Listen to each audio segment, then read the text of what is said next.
Pray more. Plans to prosper you and not to harm you. And plans to give you a hope and future. Yes. Thank you. I love y'all, every one of you. Thank you very much, Mr. Speaker. That's all. That is State Representative Vance Smith quoting the Bible in a speech from the House floor days after a major vote he says cost him his job.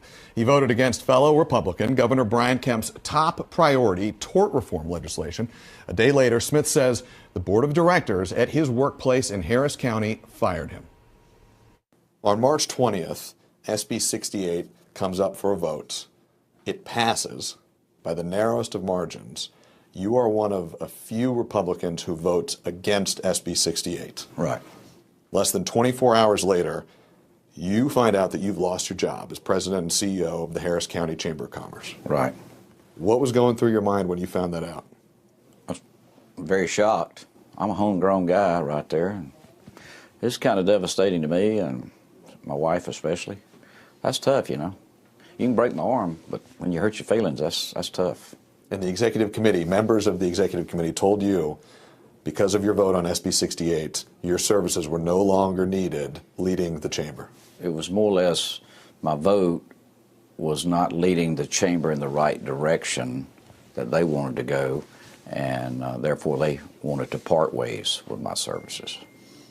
Do you think the leadership, the executive committee of the chamber, made their decision to dismiss you at the request of another Georgia politician? You're going to have to interview the executive committee on that. I had no clue. I only know what they told me on the Zoom. It was a Zoom call.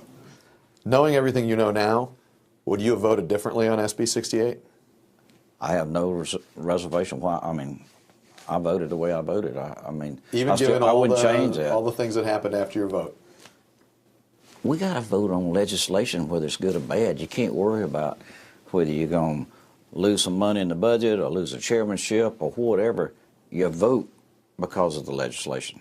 And no, I feel comfortable the way I voted. I consider myself voting right on that bill. And I hope we come back and improve that bill. Teresa Garcia Robertson, the Harris County Chamber of Commerce board chair, declined to comment on the reasons behind Smith's firing. Cody Hall, a senior advisor to Governor Brian Kemp, said that neither the governor or anyone acting on his behalf had any role whatsoever in the chamber's decision.